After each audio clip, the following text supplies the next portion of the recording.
आइए एक important question पर ध्यान देते हैं। क्वेश्चन है दो लगातार विषम संख्या। देखिए दो लगातार विषम संख्या लिखा हुआ, दो लगातार विषम संख्या का गुणनफल 63 दिया हुआ। दो लगातार विषम संख्या है और उसका गुणनफल 63 है। विषम संख्या का मतलब क्या हो गया, जो दो से, वैसी संख्या जो दो से नहीं कटती है, और जो दो से कटती है सम संख्या, जो दो से नहीं कटती है विषम संख्या। तो उनका गुणनफल दिया हुआ 63 दिया हुआ है, तो हमको क्या निकालना है, संख्या ज्ञात करना है। तो देखिए यहां लिख देना है, माना पहली विषम संख्या बराबर x plus one. X plus one पहली विषम संख्या, 1 जोड़ देने पर कोई भी सम संख्या में अगर हम 1 जोड़ देते हैं तो विषम संख्या बन जाती है।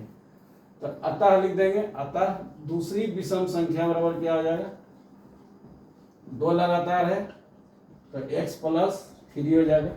x प्लस 1, x प्लस 3, उसी प्रकार x प्लस 5, x प्लस 7 होता है। अब प्रश्न से कह रहा है, देखिए प्रश्न से है दो लगातार विषम संख्या का गुणनफल। तो ये दोनों दो लगातार विषम संख्या, इनका गुणनफल निकालना है। बराबर आ रहा है कितना, 63।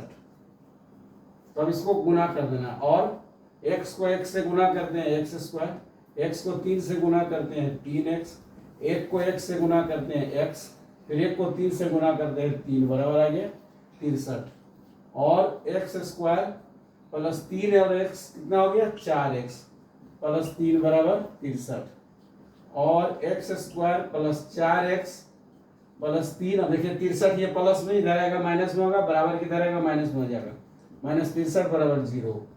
और x स्क्वायर प्लस 4x, 3 में से 63 गया, माइनस 60 बराबर 0।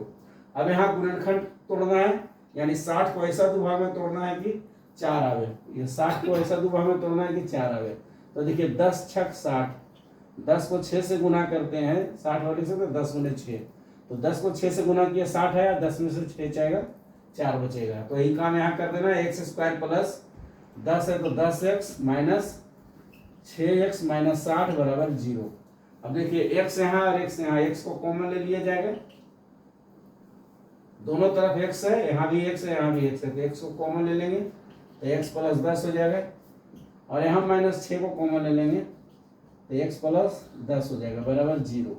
इससे इसका आंसर क्या आया, एक आया x माइनस 6, x माइनस 6, और एक आया x प्लस 10 बराबर 0 आया। अब देखिए यहाँ से क्या आ जाएगा, x बराबर, ये माइनस में है तो क्या हो जाएगा, प्लस में हो जाएगा, x बराबर 6, ये हो गया संभव हो गया, x बराबर 6 संभव हो गया।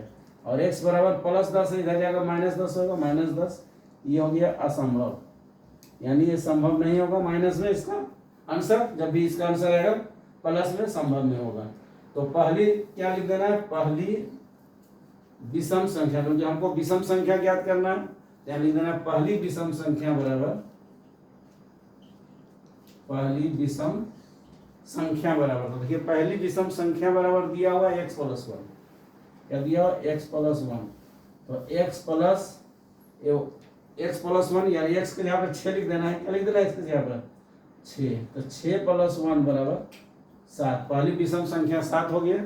अब यहाँ लिख देना है दूसरी विषम संख्या बराबर, यहाँ लिख देना है दूसरी विषम संख्या बराबर, दूसरी विषम संख्या क्या है, x प्लस 3, यहाँ लिख देना है x प्लस 3 बराबर हो जाएगा, क्या चाहिए, x के यहाँ पर 6 लिख देना है, 6 प्लस 3 बराबर 9, 6 प्लस 3, 6 और 3 को ऐड कर देना है, जोड़ देना है, 6 प्लस 3 बराबर 9, आंसर हो गया। तो यही 7 और 9 इसका आंसर हो गया।